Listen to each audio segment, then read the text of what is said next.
Now, that's Well, what we should have done. We should never have bailed. We've bailed out the banks not with taxpayers' money. It's just another way of robbing people. It's open robbery. It's complete robbery. There's no question about that. It's robbery. If you're walking biggest down the heist in street, history, somebody really. hits you over the head and steals your wallet, it's robbery. Now, all that's happened is the politicians have robbed you to pay their friends in the banks. It's straightforward robbery. No question about that at all.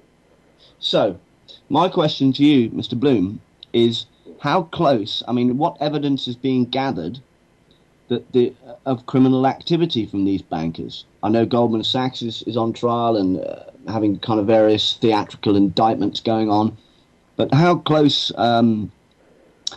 is England to arresting the bankers and their advisors? Well, we're not going to do that, because if you arrested the bankers, Patrick, you'd have to arrest the politicians. Now let's have a look at the way they present the why not? accounts. If you are a PLC in the United Kingdom, if you presented your accounts on an annual basis without showing your pension liabilities or your guarantor liabilities, that is an accounting offence, a criminal accounting offence, and you would go to prison. So we can't prosecute any bankers until we start prosecuting politicians. And so consequently, that is never going to happen. It will never happen because they are all of the same kidney and they should all be in the dock. And there'll be a funny handshake in the court too, if it ever got that far. I would have them all arraigned. I would have them all in the dock, bankers and politicians alike, and I would like to see them sent to prison for a considerable amount of time. But that isn't I'm sure a lot of people have sympathy with your views there. But I'm afraid it's not going to happen for two reasons. One is that the whole judicial system, totally corrupt. Yeah. It's totally rancid. And it started some years ago. It didn't start with Gordon Brown. It started with Tony Blair, who started making the most senior judges we had were friends from Oxford.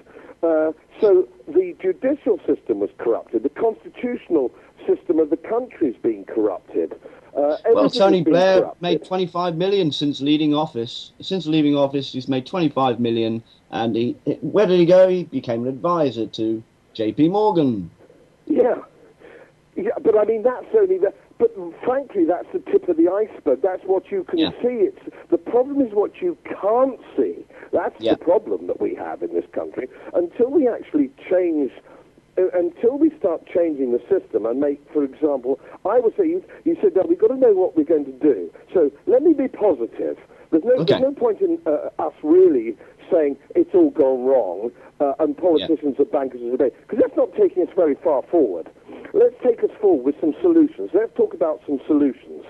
Understood. Firstly, I would insist that all, not just the United Kingdom, this is true of the United States and other European countries, every country has to present their annual accounts on the basis of standard accounting procedures, international standard accounting procedures.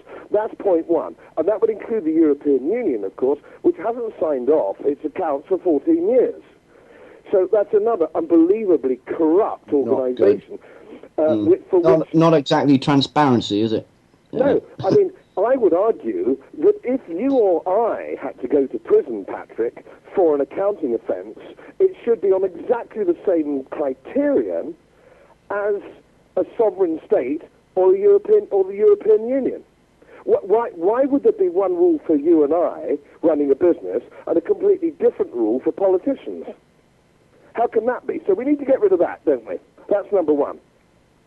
Now, number two, annual accounts. Okay. Yeah, so that's number one. That's something that should be done straight away. And if I were at number 10 now, that's the first thing I'd be doing. But don't hold your breath, because it's not going to happen. But that's the first thing that ought to be done. That's the moral, that is the right economic and moral. It's not often that economics and morals go together, but they do on this occasion. So let's start with that. The second thing I would argue that we need to do is that we need to take a massive axe to public sector spending. Public sector spending is completely, in England, utterly out of control.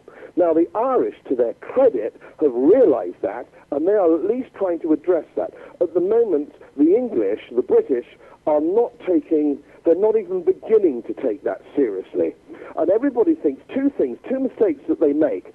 Firstly, that to cut public sector, you have to sack nurses. That is the great scare tactic that comes out from the great and the good, because they're on the teachers, nurses, GPs, blah, blah, blah. You don't need to do that, Patrick. You don't need to sack nurses. If you want to take an axe to the NHS budget, and my goodness me, we do, all you do is say, right, we're going to take a 30% axe to the NHS, but, here's the but, no nurses, radiographers, physiotherapists, surgeons, doctors, or cleaners are going to be sacked. So you keep them, you get rid of... What's a guy on £200,000 a year, an administrator, who's the chairman of the local National Health Trust, what's he doing on $200,000 a year? How many theatre nurses is that? It's somewhere in the region of 9 theatre nurses for one pen-pushing moron who's sitting in a desk shearing off at 3 o'clock of a Friday afternoon. These people we can get rid of. What's happening to the guy who's in charge of East Yorkshire Council, Nigel Pearson, for example? What's he doing for his £180,000 a year? What's he doing for that? It's a free-for-all, isn't it? It's a free-for-all for the old boys network. Yeah, and what will happen is they'll sack the guy who sweeps the streets. Yeah. The guys that we really need, who wake up in the morning and actually put some graft in, we need those. They'll get rid of them. We won't get rid of a single bureaucrat. How is it in the National Health we have more administrators than hospital beds? What kind of nonsense is this? We've got in England, we have 1,000 quangos, which cost £60 billion a year. What do they all do?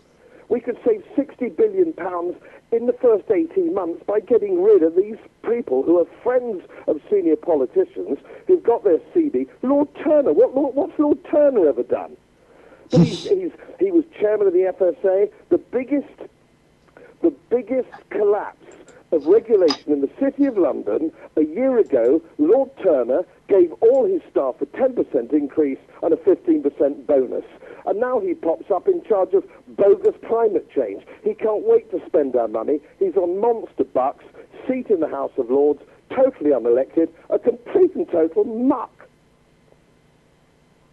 Well, from Infowars.net today, it says new UK government to be infested with bankers. 1 in 10 new MPs has a background in international banking. So certainly that will solve the problem. It's good to have them on board with their experience, eh? Well, the trouble is, we've now, and it reflects through the Houses of Parliament, Patrick, we've now got two 43-year-old young men, neither of whom have done a real job in their entire lives. So, what is... Same as in the European Parliament.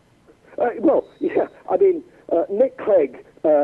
I saw that, actually. Being an great MEP, work, safe Liberal democracy. What's David Cameron ever done except leave Oxford and fart around in public relations? So we've got two guys with no commercial experience, military experience, or experience of anything. Well, he didn't study... which produces these two muppets? He didn't study PR. He didn't study banking or politics in university when he was at school with Herr Boris. And it says here, 1 in 10 new MPs have come from a career in investment banking, fund management, or other associated with the financial sector. Includes 3 former directors of Barclays Bank, a former managing director of JP Morgan, and a former mergers and acquisitions banker at Goldman Sachs. This is who we want running the country, isn't it? We don't want any of these people. There's no point in picking you out... might have noted, there's no point in just picking out bankers. We need to get rid of all these people. Don't fall into the trap, Patrick, of falling for Edward II. Let's get rid of all the money lenders. What we need to do, that's fiddling around the edges. We need to dig down to the roots and get to the people who actually cause the problems, and they are politicians who are intellectually corrupt. I absolutely agree. Mr. Blom, we're going to take a quick